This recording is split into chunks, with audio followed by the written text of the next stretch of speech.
সকলকে আন্তরিক শুভেচ্ছা ও অভিনন্দন জানাচ্ছি আমার প্রতিভা চ্যানেল থেকে। নিশ্চয়ই আপনারা জানেন বিপিএল শুরু হচ্ছে আগামী সোমবার থেকে। ৪৬টি ম্যাচ অনুষ্ঠিত হবে মোট ৩টি ভেন্যুতে, ঢাকা, চট্টগ্রাম এবং সিলেটে। সকলেই আপনারা ইতিমধ্যে জেনে গেছেন। এবারের বিপিএলে যেহেতু ১১তম আসর, এখান থেকে বেশ কয়েকজন আমরা তারকা পেতে পারি। বাংলাদেশের যারা ক্রিকেট নির্ধারণী, যারা ক্রিকেটকে ভালোবাসেন, তারা নিঃসন্দেহে বলতে পারেন। দেখা যাক তরুণ ক্রিকেটাররা কতটুকু প্রাধান্য বিস্তার করে চলে।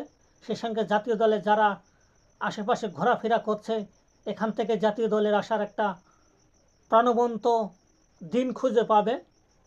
ওই দিন যে ভালো খেলবে, একটা ম্যাচ ভালো খেললে হবে না, ধারাবাহিকতার অভাব বাংলাদেশের ক্রিকেটারদেরকে। সেখানে ধারাবাহিকতার অভাবটা ফিরিয়ে নিয়ে আসতে হবে এবং মার কাট যে ব্যাটিং শৈলী, টি-20 যে ব্যাটিং ডেপটা দরকার, সেটা কিন্তু নিয়ে আসতে হবে এবারের বিপিএল থেকে। আমরা আশা করতে পারি। তার আগে বলে যাই, আপনি যদি বিপিএলের খবর জানতে চান, অবশ্যই চ্যানেলটি সাবস্ক্রাইব করে আমাদের সঙ্গে থাকবেন। আর পেজে যদি দেখে থাকেন, পেজটা ফলো করে সঙ্গে রেখে দিতে পারেন। যেহেতু বিপিএল শেষ হওয়া মাত্রই আপনাদের সাথে যোগ দিব বিপিএল আড্ডায়। সকল ক্রিকেটের আপডেট এই চ্যানেল থেকে পেয়ে যাবেন। সঠিক খবর দেওয়ার চেষ্টা করব, বিশ্লেষণ করব এক কথায়। সবাই থাকবেন আমাদের পাশে ইনশাল্লাহ। চলুন মূল আলোচনায় চলে যাই। ইতিমধ্যে বিদেশি রিক্রুটমেন্ট যারা আছে, সবাই কিন্তু আস্তে আস্তে ঢাকা শহরে নামতে শুরু করেছে। অর্থাৎ ঢাকার মিরপুরে মিলন মেলা বসবে। সকলেই আপনারা অবগত আছেন, জানেন। বাংলাদেশের ক্রিকেটটাকে এগিয়ে নিয়ে যেতে হলে অবশ্যই বাংলাদেশের ইয়াং ক্রিকেটারদেরকে ভালো খেলতে হবে।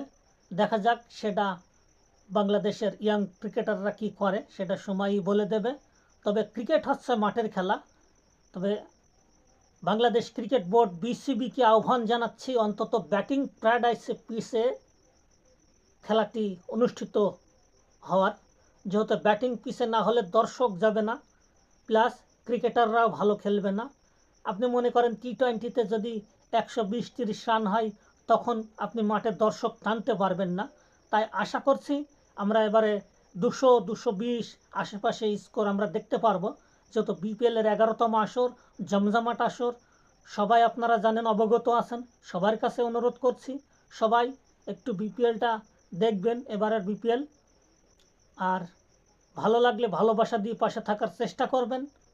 বিপিএলের ম্যাচ শেষ হওয়া মাত্রই, ম্যাচ শুরুতেই আপনাদের ভিডিও দেওয়ার চেষ্টা করব।